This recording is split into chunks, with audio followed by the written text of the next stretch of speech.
Welcome to today's tutorial. Today we're going to be looking at the Central Limit Theorem. We'll be summarizing the formulas and comparing them, and also doing an example problem to show how to use the Central Limit Theorem for sample means and the Central Limit Theorem for sums.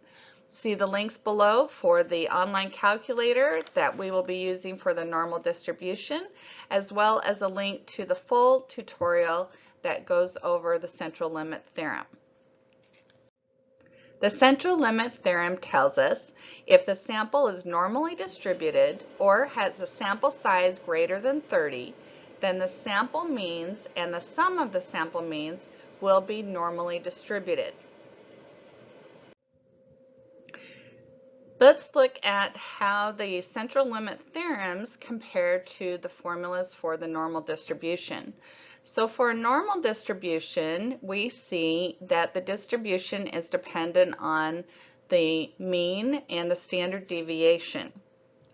If we look at our central limit theorems, we see that they're also dependent on the mean and the standard deviation, but that the formulas for the mean and the standard deviation, they're going to change just a little bit. And that's where most students make their mistakes, is that they don't make this adjustment. So for normal distribution, the mean is going to be the mu, or the mean that is given in the problem, and the standard deviation is going to be sigma, and that's going to be whatever when they give you a problem, those are those original values. When you have the central limit theorem, for sample means, your mean for the sample mean is going to be the same. It's going to be the same as the original, but your standard deviation is going to change. And the standard deviation, you can write that as the square root of the standard deviation squared divided by the sample size, or you can simplify that to the standard deviation divided by the square root of the sample size. When you have the central limit theorem for sums, you are going to have your mean is going to be the sample size times the original mean, and your standard deviation is going to be the standard deviation times the square root of the sample size n. So it's really important when you're solving your problems that you make the adjustments to the mean and the standard deviation before you do your calculations. Now the next thing to notice is what are going to be your keywords to help you identify when did you use the normal distribution and when are you going to use the central limit theorem. On your problem, when your problem asks for just one item, let's see where my mouse is. When it asks for one random subject, that's going to tell you you're going to just use the normal distribution. If they ask for the average or the mean of the group or of the sample that you're observing, you're going to be using the central limit theorem for sample means. If they ask for the total, the sum, or all, anything that is talking about the whole group, that is when you're going to use the formulas for the central limit theorem for sums. So now that we've gone over the formulas, let's work through an actual problem and see how each of these formulas are used in a single problem. Let's look at this example problem. Suppose the amount of time spent studying statistics is normally distributed with a mean of 45 minutes and a standard deviation of 15 minutes.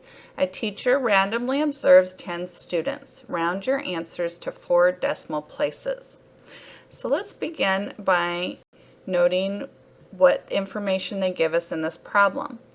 The first thing we note is that it tells us it is normally distributed.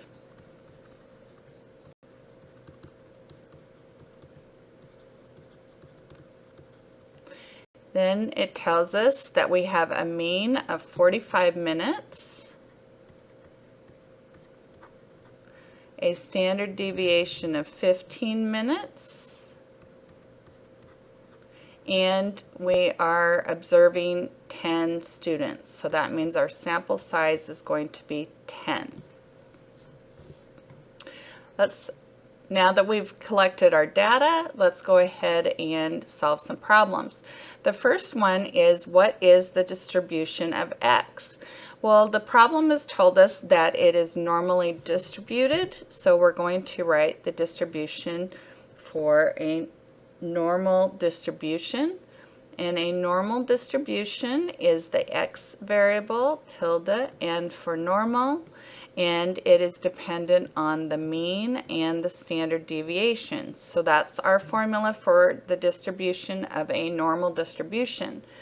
So for this particular problem, the distribution is going to be, we have a mean of 45, so we're going to put 45 for our mean, and they gave us a 15 for standard deviation. So that is going to be my answer. The distribution of x is going to be the 45 and 15. 45 for the mean, 15 for the standard deviation. Now let's look at the next problem. The next problem says, what is the distribution of the x bar, or the mean of x? That tells us we are looking at the central limit theorem for sample means. That distribution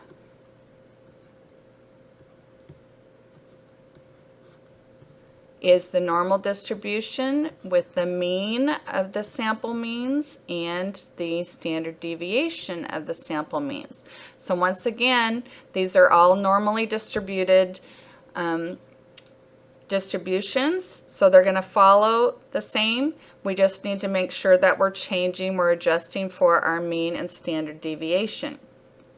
So let's look at what is the mean for the for the sample means, and that is going to be the same as the original mean.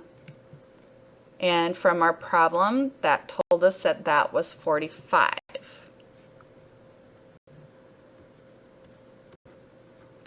Now for the standard deviation of the sample means, that is going to equal the original standard deviation divided by the square root of the sample.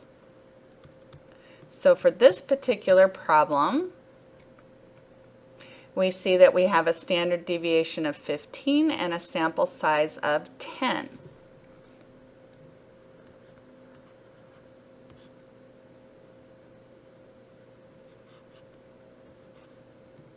So now when we put that in, you want to make sure that when you put that into your calculator that you use parentheses to put all of the numerators together.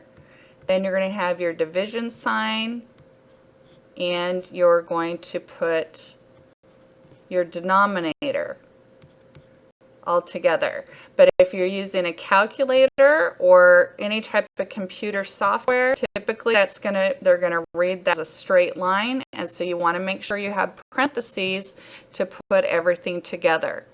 So let's go ahead and put that in our calculator. We're going to have 15 on the top, then we're going to do divide. We're going to put 10 for the sample size, and we want to take the square root of that and close the parentheses, equals, and that's going to give us a big long decimal, because the square root of 10 is not a clean number. It's not going to give us a nice simple number, and that's part of why we want to make sure that we put everything together when we do our calculation. So the problem said to round it to the four digits after the decimal, so we're going to write down 4.7434 as our answer for our standard deviation for the sample means.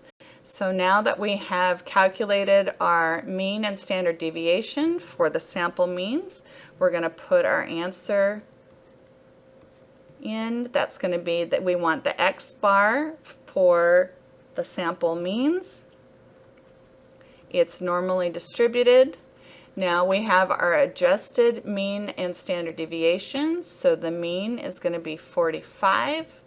And our standard deviation is going to be 4.7434. And that is going to be my answer for the distribution for X bar, which is the sample means. Now let's do the same thing, but this time we're looking at what is the distribution of the sum of X.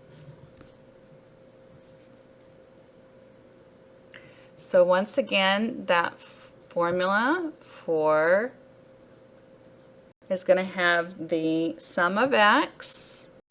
It's normally distributed, and it's dependent on the mean of the sums and the standard deviation of the sums.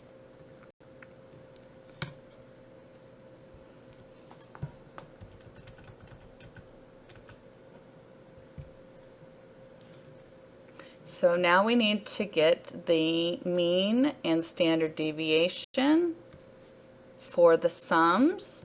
The formula for the mean for the sums is the sample size times the original mean. So we go back and look at our original problem at the beginning. That gave us a mean of 45 and a sample size of 10. So that tells us that's going to be 10 times 45.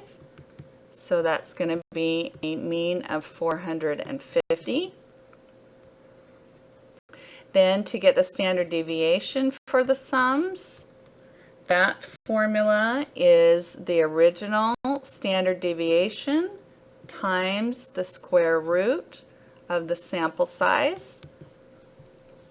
So if we go and we look at our original information, the standard deviation was 15, the sample size is 10. So that is going to be 15 times the square root of the sample size. We're going to go ahead and plug that in our calculator. So once again, we're going to use parentheses. So we're going to take 15 times the square root of 10.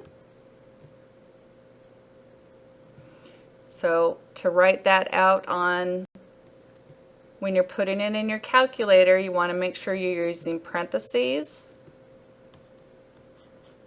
so that your calculator knows what all goes together.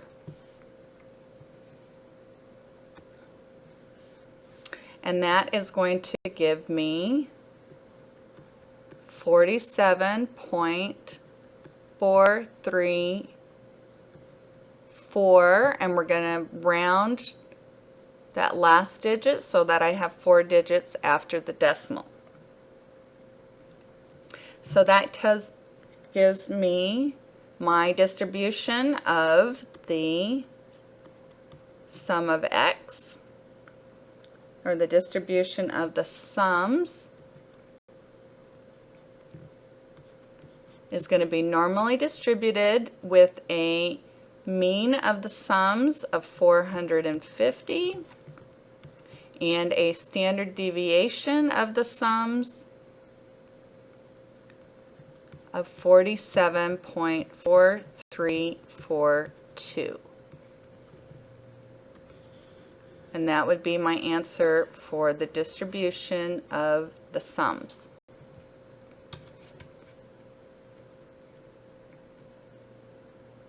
Let's look at the next problem. The next problem says, if one randomly selected student is observed, what is the probability that this student's study time will be between 46 and 58 minutes? Now, the first thing we need to identify is which of these formulas are we going to use. So with this one, it tells us we're looking at one randomly selected student. So that tells us we're just looking for one. So that means we're going to use just our normal distribution formula.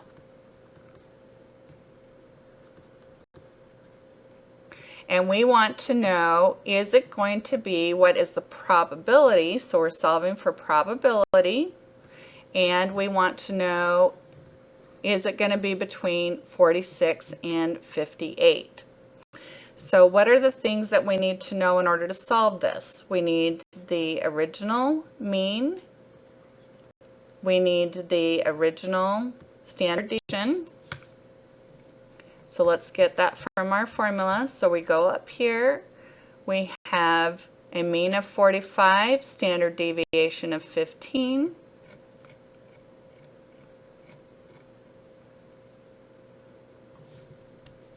So the mean is 45, standard deviation is 15, and we are looking for the probability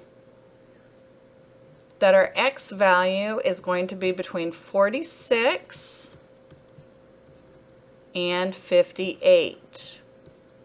So now I'm going to come over and go to my normal distribution calculator. This is a free online calculator.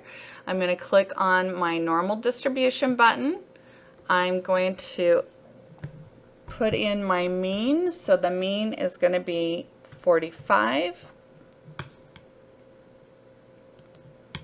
Put in the standard deviation, which is going to be 15. And then I'm going to go and I'm going to look at this probability calculators. I'm looking for a probability between that has an upper and lower limit. So on these probabilities, and if you recall from the lecture on normal distribution, this first one is if we're looking for a value that is greater. The second one is when we're looking for a value, a probability that it's going to be less than, and then the probability that a value is going to be in between is going to be this last set of values. So I'm going to go ahead and type in my 46 and my 58, and then I'm going to click calculate. This shaded part in purple, that is my probability. That's the shaded part is the percentage, and this upper and lower end where the white and the purple meets, those are my x values. So this lower end where the white and purple meet is 46, the upper end is 58, and then this number in red, that's my probability written as a decimal. So for this problem, my answer is going to be 0.28. 0, and we're going to round because we want 4 digits after the decimal. So the probability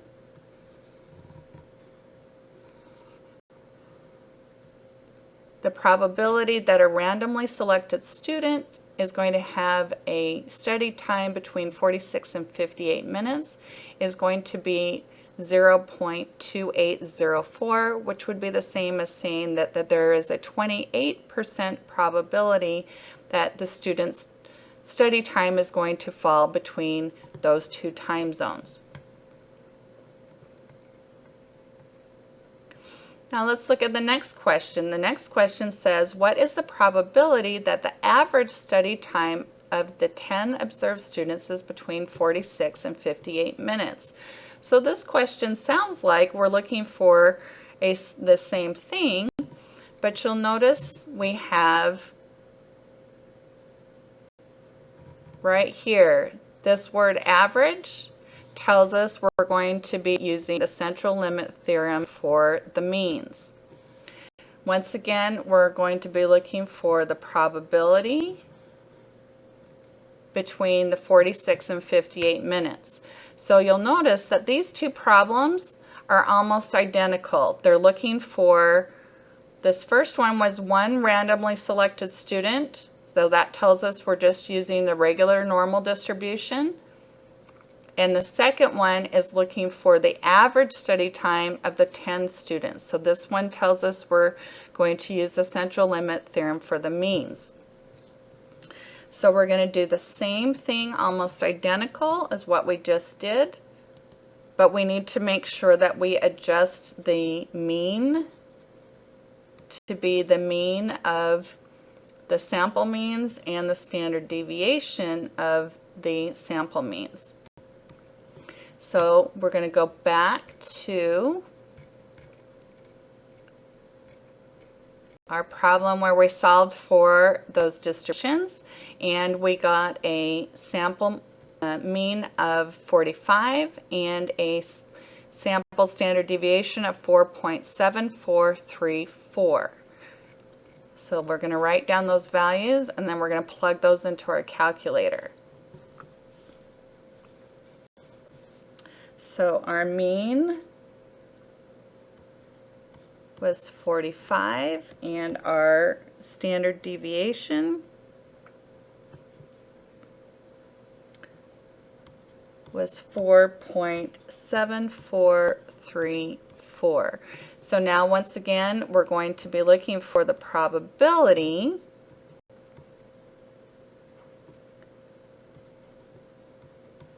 that this mean, this average X value is going to fall between 46 and 58.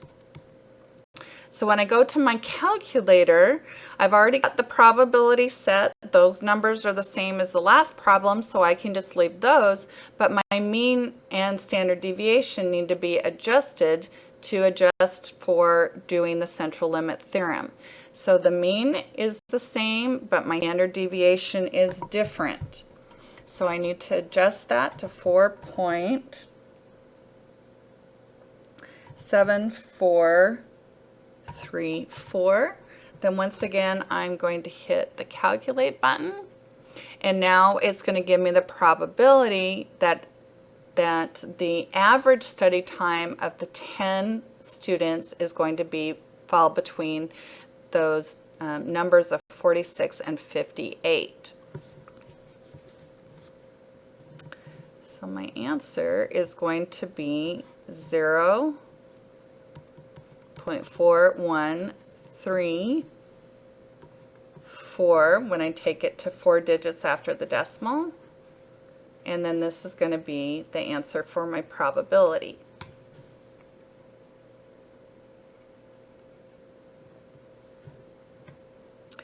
Now we look at the next question, which says, what is the probability that the 10 randomly observed students will have a total study time of more than 425 minutes? So once again, we're still looking at probabilities, but this time we want the probability of more than 425 minutes. And this one, we're also looking at a total study time. So this word total is telling me we're going to use the central limit theorem for the sum. So that means I'm going to need the mean for the sums. I'm going to need the standard deviation for the sums.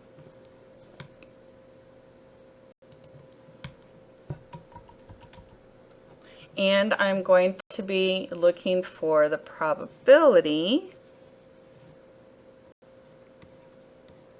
The probability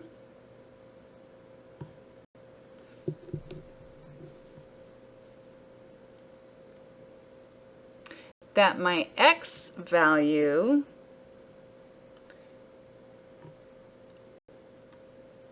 and that's going to be the sum of X is going to be greater than 425 minutes.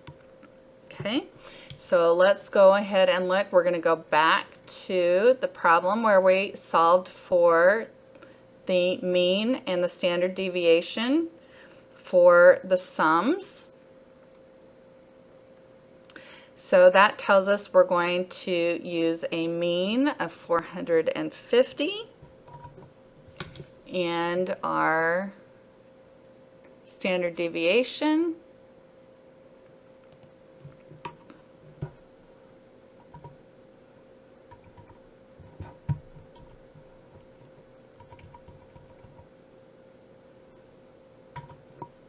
is going to be 47.4342. So let's write that down.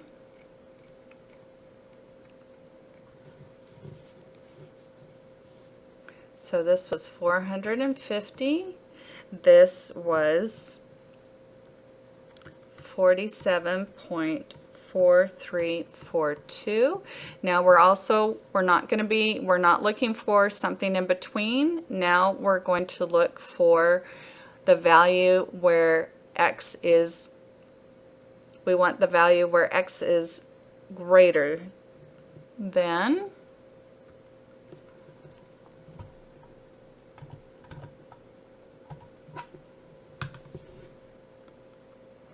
we don't need these anymore.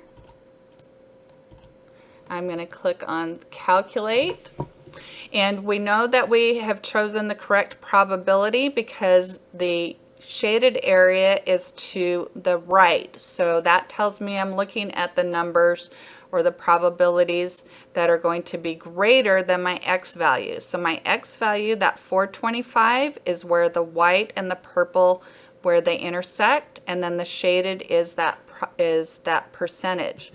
So the probability that the group's study time is going to be more than 25 minutes is going to be 0.7009. So that tells me I have about a 70% probability that the group study time is going to be more than 425 minutes.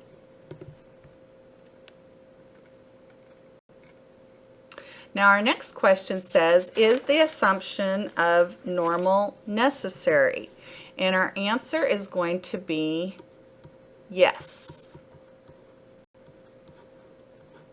And let's look at why. Because when we go up here to our original problem, they told us that there was only 10 students. So if you remember that the rule for the central limit theorem is that you have to have a distribution, either has to be normally distributed or it has to have more than, your sample size has to be greater than 30.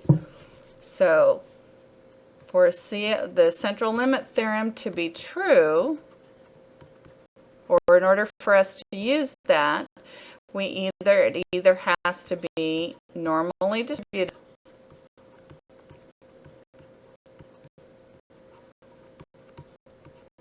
or the sample size has to be greater than or equal to 30. And for this problem, we were told our sample size was 10, but it was also normally distributed. So in order to, we have to have this assumption that we were dealing with a normal distribution in order for us to calculate all of these problems that we've done so far with the central limit theorem. We were only able to do that because the problem at the very beginning, right here at the beginning, it told us that this was a normal distribution sample that was normally distributed.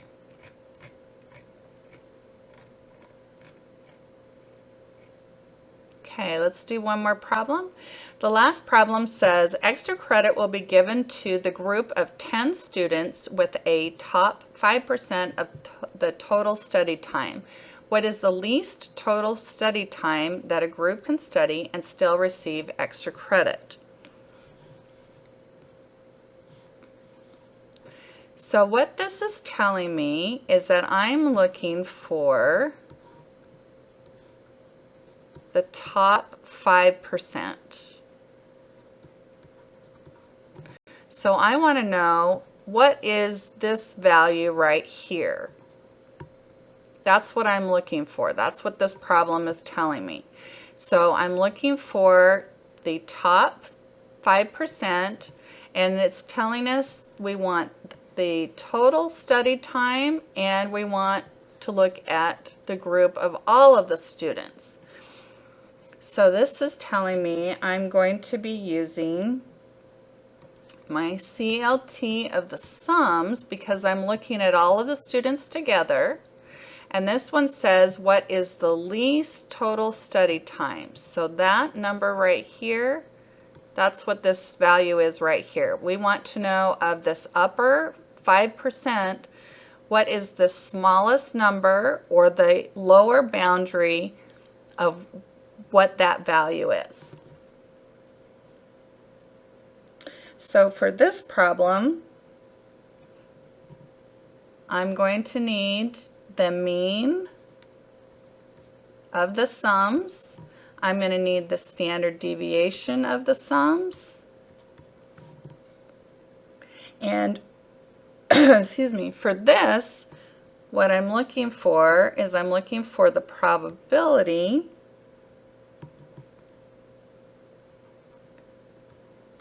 that my sums value is going to be greater than some value, and that's going to equal 5%.